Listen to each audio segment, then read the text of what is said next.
So, Christian is keeping me hostage to draw, so I can't leave the car. I'm having too much fun actually right now. Put that in the trailer. Infinite fisheye loop. Here I'm looking at you. I see you.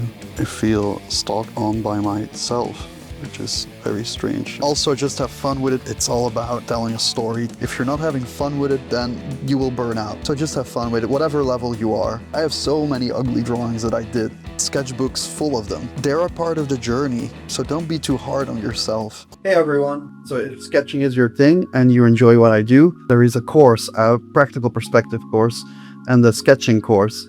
Those are available right now on Proco. Please take a look, and I hope to see you there. Hey everyone, we're in a car right now because I love when I'm traveling, driving around, or on a bus, on a plane, on a train. These are the moments that you can really sketch. I wanted to explain to you how you can apply a fisheye into a small contained space like this. So remember when we said that the fisheye like really warps the space, because if I were to draw what's right in front of me right now, it is kind of like limited. Like I only see this, I cannot see the left, I cannot see the right. So for small spaces, a fisheye is actually really handy. And I'll go over with you really quickly what I mean again. So in starting to plan a fisheye, take here, this is our first horizon point. And I like to start with this fan. Remember to make everything more dynamic. You can just fan. It's like a tornado almost. So that's what I think about first. We add our horizon line. Here's our horizon line. Some more fans. You can add as many as you like. Then we have the other line for our other two vanishing points. And now we can start creating our circle. It doesn't have to be exact because this is a fisheye. You can get away with a lot. And then you can you're doing the contours of a ball. And then we can start dividing. So this is easy to draw along with. And then we'll do the other one. More force on the outside. And you can see this fan. And the point is actually that you can have multiple fisheyes in one another. Like here, this one connects here. So you can do another one right here. It's going to be interjecting here. And then there would be the center of that. So you can keep playing with it. So it's like a ball within a ball within a ball, and then you can go infinite perspective. It's with the necessary artistic license, of course. So how do we apply this within a car? So then we would take something like this. Say this is our picture plane. This is our sketchbook. And here's the center of our sketchbook. What you need to know about a car, it's actually a box. See? And here are the seats, and here's the two front seats. And here are some windows, and here's the front window. It's a box on wheels, and it has a front. So we're drawing inside of a box. So here, these seats, like right here, a little snack box here, and there is another box. Here, this one. Here is one seat, and there is another one. And then here, you have the other one, and starting to curve like this with this one. You see, this is not my direct point, my vantage point. This is not the one that I'm actually sitting in. When you draw from life and perspective, you are actually drawing in a grid you created. Like here is the seats. Here, I'll follow that, the heads of the seat, and here as well. And you can start detailing these little things on the seat, like so. Here we have the side of the seat, and then here you can follow that one for the front of the car. And that if there are lines going in, we should follow those as well. And here is the steering wheel, and then right here is the other side of the car. And here are the seats, and this is actually where I'm sitting. So when you're drawing, it's all about designing this grid. And that line weight here a little bit, so you know this is in front, door here. So that is, wait, let's try that again. So let's try connecting those circles. So 1, 1, 1. Here we have 1, so now we'll be there, 1, and 1. We're connecting these, and then imagine that there's another dot over there, okay? So, and here we have another one, and then here we would have another one. And then do the other points, and then do this one. And now you can do the fanning. And these ones skip towards the other point. So this one doesn't go to this one goes to the other one.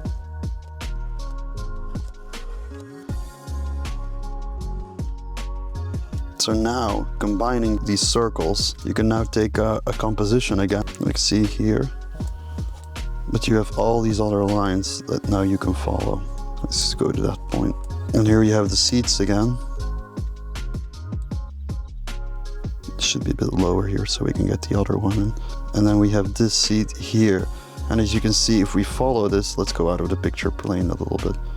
Then here, this seat is now following this right here. You see in here, it is now following this here, these seats. And you can stretch this distance as far as you like now. See, like now it starts to read again like a fisheye as we did here. It's even more extreme. So let's do that one more time and from a distance. So we have our line, dot, dot, dot, dot, dot, x, x, x, x, x. Okay, let's do this.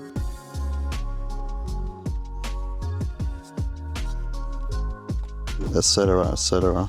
And then let's complete this circle. Should ideally be all the same size. You just keep drawing the same balloon-like shape. It's a lot of lines, but it's the same shape. And then we do the last one. Go into one another, etc, etc. And that's how, for example, Kim Young-ji gets all these crazy perspectives. Right now, you can see that these start to weave in one another, so like this.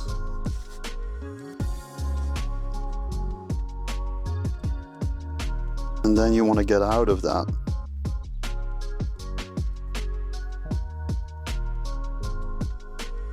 I'm just doing it with cubes because it's the most easiest to understand. You can still draw stuff in between here. And then you can choose which circle you want to lean on. Like here, this one can go into this, lean into this one. So we're going in here, and then we can do another scene here. So you can choose. And this is how you get this infinite fisheye. And it doesn't have to be mathematically accurate because it all depends on the grids you drew.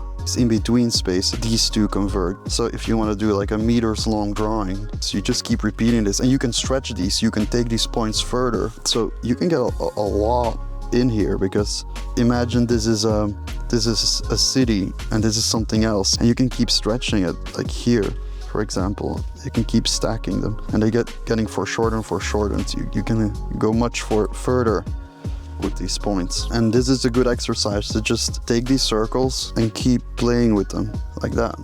And now we're seeing the bottom planes of these, so let me quickly shade these so it feels a little bit more readable. And this is how you do an infinite fisheye loop. So how does that help us with our car? We would be taking a picture frame like this one, so we could take this. This now becomes the seats of our car. Here is a seat, here is a seat, and here is a seat. See it now? You get it. Like this is this circle. And then here are the seats of the car. And you can also use this one here. You see, it's convex, but you can also do it this way. It's your artistic choice to obey which circle you wanna go with. But as long as it stays coherent, right? Infinite fisheye loop. Back to the car that we're drawing. Let's apply that. And how you would do that on a big sketchbook page. First things first, our horizon line, take a little bit higher in the middle. Then we can look again at our thumbnail. We got one circle right here, and then the other one right there. So now that we know that, we can start thinking about our axis. So like this, I need some x across this. And then we can do the fisheye. This one should have skipped to the other one. This skips to the other one. That's correct. First of all, since I'm sitting in the middle here, so let's draw ourselves from the side. And I like to think about it as a box. I can follow the perspective lines. I have this thing on my lap. Right here is that camera, and I'm following the grid that I established. The bottom plane of that camera, so it's a box.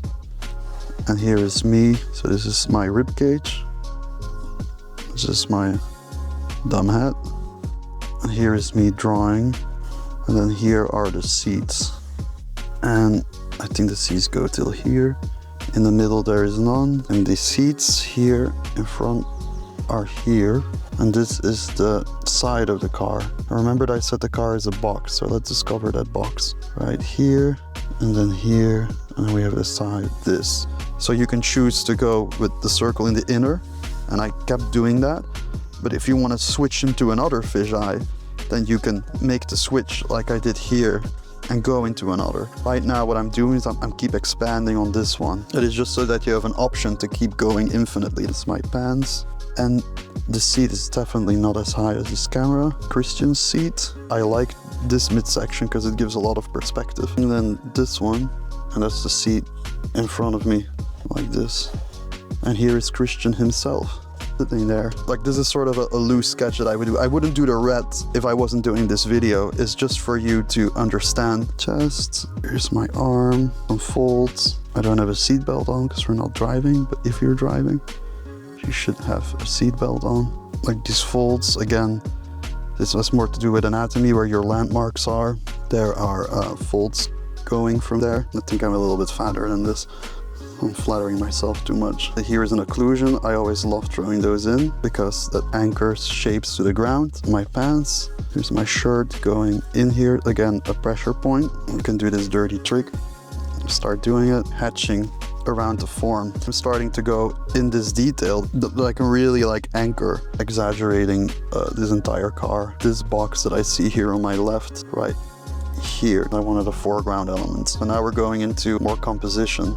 I'm having too much fun actually right now. Put that in the trailer. Another lunchbox right here. They are just squares, so why not put it in? It's like run that back a little bit. I don't have that long legs. My mom was very short, still is short, she's still alive. Sorry mom. I feel stalked on by myself, which is very strange. She noticed that my pinky is always out. So that's a clip. The car just locked or something. I'm locked inside the car. Here's a cast shadow of that board. Here is my sketchbook. If you want to learn how to draw hands really well, in the first course, I have an entire lesson, and there should be a free sample of that on YouTube. But there's a lot of tricks to drawing hands. Thicken these lines, because these are foreground elements. Foreground elements have much thicker lines. Trapped inside a car in San Diego. Christian the car murderer. Another occlusion. I'm actually drawing this so you can see the struggle for Christian to set this up, and for me to sit here like this for a couple of hours. And I'm playing with space a lot. The fisheye allows for that. My drawings always seem slower at the start. I always want to get something detailed, because it also motivates me to finish the drawing. The entire grid is keeping this together. So let's do this camera. Here's the horizon line. Everything that is below the horizon line, we see the top planes. Everything is above, we see the bottom planes. The trick is to not be afraid to just correct yourself. Just keep drawing. Try to always observe really well. Afterwards, use imagination. Try to draw things you don't know how to draw. First, I like to give a cast shadow immediately under the ear. Some fat here under my chin when I do this. Lips, nose. They used to call me Pinocchio in school, so it's a big nose. Eye, hair, contour lines. There, I'm looking at you. I see you. My beard, brachialis. Brachioradialis coming in there. But the first course is much more based on anatomy and drawing humans. The feedback that we got that they expected to be more about objects and environments, so this course was the answer to that. Maybe starting to get more feel of the base here. So you don't have to necessarily draw your POV. You can invent this grid and then place whatever you want in this grid. Now we're starting to see the box that I was talking about, that the car is actually this box. It's all basic shapes. Doing this smudging, it helps anchor it all together. And Christian is back just in time. You know, look at me, look at me. How dare you look away? You have quite unique lips, you know?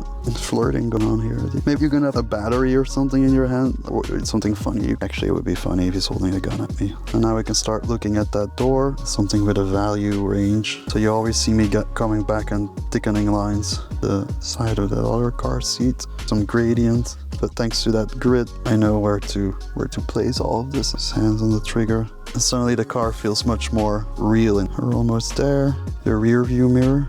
to see that it's shiny. Christian's hair, when we're starting to connect shapes and overlaps, occlusions, like it's starting to come together now. And even with all those mistakes I did at the start, seat belt right here, to make that dark, some overlap, especially from that hand. I have to stop to get out of this car.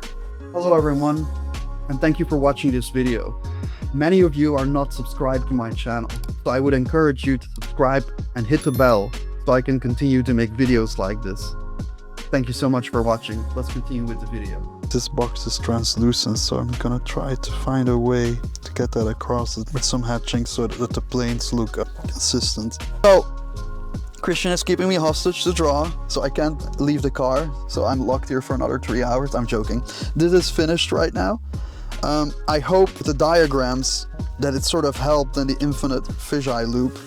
Do these grids as assignments. Also just have fun with it. It's all about telling a story. If you're not having fun with it, then you will burn out. So just have fun with it, whatever level you are. I have so many ugly drawings that I did. Sketchbooks full of them. They're a part of the journey, so don't be too hard on yourself. I'm very hard on myself, so I should listen to my own advice. Try to draw. It is very fulfilling. It is like meditation to me. Hope to see you down in the comments there. Thank you.